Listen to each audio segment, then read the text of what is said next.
សួស្តីលោកគ្រូអ្នកគ្រូទាំងអស់គ្នាកាលពីមេរៀនមុនយើងបានជជែកគ្នាអំពីនិយមន័យហើយនិងសារៈសំខាន់នៃគរុកោសល្យបង្រៀននៅក្នុងវិស័យអប់រំនៅក្នុងមេរៀនថ្ងៃនេះយើងនឹងបន្តជជែកគ្នាអំពីប្រធានបទដ៏មានសារៈសំខាន់នេះបន្តទៀតប៉ុន្តែយើងនឹងផ្ដោតទៅលើជ្រុងផ្សេងទៀតនោះគឺប្រវត្តិនិងការវិវត្តនៃគរុកោសល្យបង្រៀនតើលោកគ្រូអ្នកគ្រូធ្លាប់ឆ្ងល់ទៀតថាតាំងពីសម័យមុនមកគេបង្រៀនសិស្សប្រើប្រាស់វិធីសាស្ត្របែបណាជាការពិតគរុកោសល្យបង្រៀនតែងតែផ្លាស់ប្ដូរនិងវិវត្តខ្លួនជានិច្ចដើម្បីបំពេញតាមតម្រូវការរបស់សង្គមបើយើងនិយាយសាមញ្ញគឺថាបើសង្គមប្រែប្រួលបែបណានោះរបៀបបង្រៀនឬក៏គរុកោសល្យបង្រៀនក៏នឹងត្រូវប្រែប្រួលសម្រាប់ខ្លួនទៅតាមនោះដែរដូច្នេះថ្ងៃនេះយើងនឹង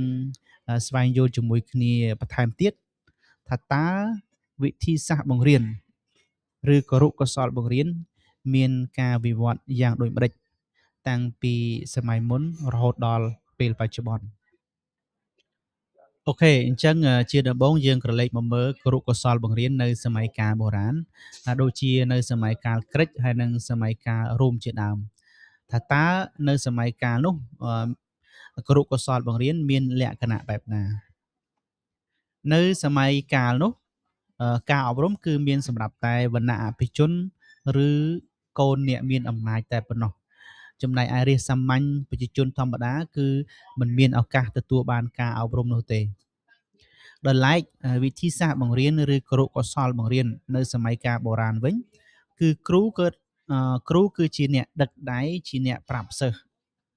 ផ្ទាល់តែម្ដងតាមរយៈវិធីសាស្ត្របង្រៀនបែបឯកតជនឬយើងនិយាយភាសាសាមញ្ញថាគ្រូម្នាក់សិស្សម្នាក់ពីព្រោះដូចបានលើកឡើងខាងដើមអញ្ចឹងការអប់រំនៅសម័យកាលបុរាណនោះ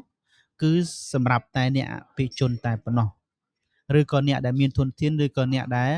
មានអំណាចនៅក្នុងសង្គមប៉ុណ្ណោះអញ្ចឹងអ្នកដែលមានធនធានអ្នកដែលមានអំណាចគឺគេហៅឬក៏ជួលអ្នកដែលមានចំណេះដឹងឬក៏អ្នកប្រាជ្ញហ្នឹងមកអប់រំកូនពួកគេដល់ផ្ទះតែម្ដងហើយខ្លឹមសារអប់រំវិញគឺ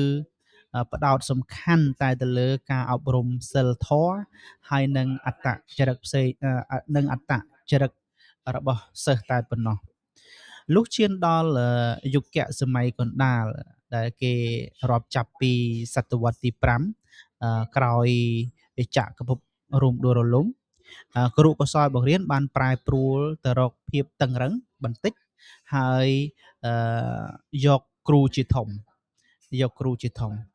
បើយើងនិយាយឲ្យងាយយល់គឺគ្រូសម័យកាលនៅយុគសម័យកណ្ដាលគ្រូគឺជាអ្នកក្តោបក្តាប់អំណាចទាំងអស់នៅក្នុងថ្នាក់រៀនហើយសិស្សវិញគឺត្រូវតែទន្ទិញមេរៀនឲ្យចាំមាត់ហើយថាដដែលតាមគ្រូបើគ្រូគាត់ថាត្រូវគឺត្រូវបើគ្រូថាខុសគឺខុសហើយសិស្សវិញគឺអត់មានសិទ្ធិបញ្ចេញមតិច្រើននោះទេនៅក្នុងថ្នាក់រៀនហើយក្រោយមកទៀតឈានដល់យុគសម័យពន្លឺនៅសតវត្សទី17ហើយនិង18កាលនោះគរុកោសល្យបង្រៀនក៏បានផ្លាស់ប្ដូរវិធីគួរឲ្យចាប់អារម្មណ៍តាមរយៈអ្នកប្រាជ្ញល្បីនៅសម័យកាលនោះដូចជាលោករ៉ូសូហើយនិងចនលុកដែលបានទម្លាក់គំនិតចាស់ចោលហើយចាប់ផ្ដើមការបង្រៀនបែបថ្មីនោះគឺការអប់រំដែលយកក្មេងជាធំការអប់រំយកក្មេងជាធំនេះមានន័យថាគេលែងឲ្យសិស្សទន្ទិញចាំមាត់ដូចនៅសម័យកាលកណ្ដាលទៀតហើយប៉ុន្តែគ្រូត្រូវបង្រៀនសិស្សដោយផ្អែកទៅលើហេតុផលហើយត្រូវបង្រៀនសិស្ស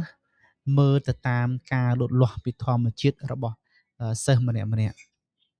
ប៉ុន្តែទោះជាយ៉ាងណាគរុកោសល្យបែបនេះគឺមិនបានឋិតថេរយូរអង្វែងទេនៅពេលដែលពិភពលោកបានឈានដល់ សម័យកាលមួយទៀតនោះគឺសម័យកាលឧស្សាហកម្ម ឬបដិវត្តន៍ឧស្សាហកម្ម ហើយយើងដឹងហើយថានៅសម័យកាលឧស្សាហកម្មនៅ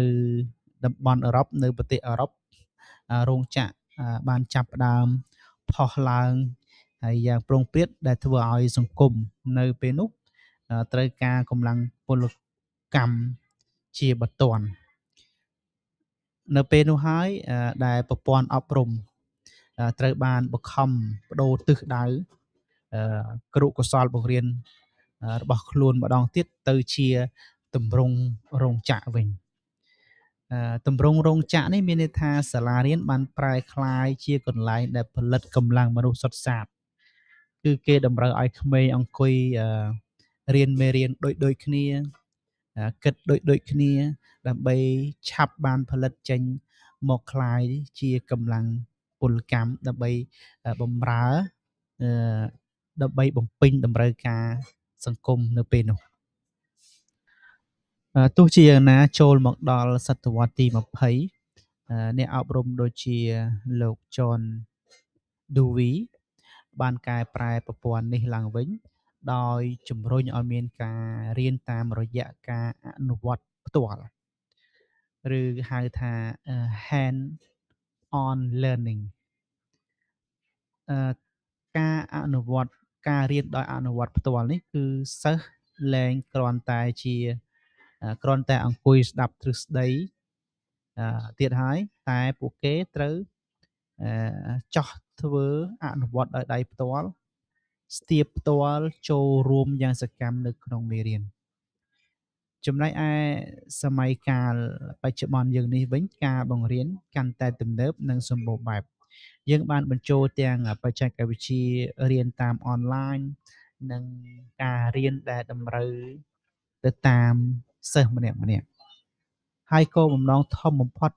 នៃគោលបំណងអប់រំធំបំផុតនាពេលបច្ចុប្បន្នគឺមិនមែនឲ្យសិស្សទន្ទិញមេរៀនទេ តែគឺជួយឲ្យពួកគេមានជំនាញសតវត្សទី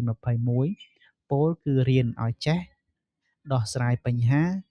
និងចេះធ្វើការងារជាក្រុម ដូច្នេះសរុបមកវិញការយល់ដឹងពីឫសគល់ប្រវត្តិសាស្ត្រនៃគរុកោសល្យបង្រៀនគឺពិតជាមានតម្លៃសម្រាប់យើងជាអ្នកអប់រំ ព្រោះវាជួយឲ្យយើងមើលឃើញថាអ្វីដែលយើងកំពុងបង្រៀនសិស្សសប្តាហ៍ថ្ងៃនេះសុទ្ធតែបានឆ្លងកាត់ការកែច្នៃ និងដកស្រង់ចេញពីបទពិសោធន៍រាប់ពាន់ឆ្នាំកន្លងមកហើយ ហើយគរុកោសល្យបង្រៀនក៏នៅតែបន្តប្រែប្រួលឥតឈប់ឈរ ដូច្នេះយើងក្នុងនាមជាគ្រូបង្រៀនក៏ត្រូវតែអភិវឌ្ឍវិធីសាស្ត្របង្រៀនឲ្យសមស្របទៅតាមសម័យកាលហើយនឹងឲ្យសមស្របទៅតាមស្ថានភាពរបស់សិស្សយើងម្នាក់ៗផងដែរ ចឹងសូមអរគុណលោកគ្រូអ្នកគ្រូដែលបានចំណាយពេលតាមដានវីដេអូសម្រាប់ថ្ងៃនេះ សម្រាប់វីដេអូបន្ទាប់យើងនឹងបន្តស្វែងយល់ជាមួយគ្នា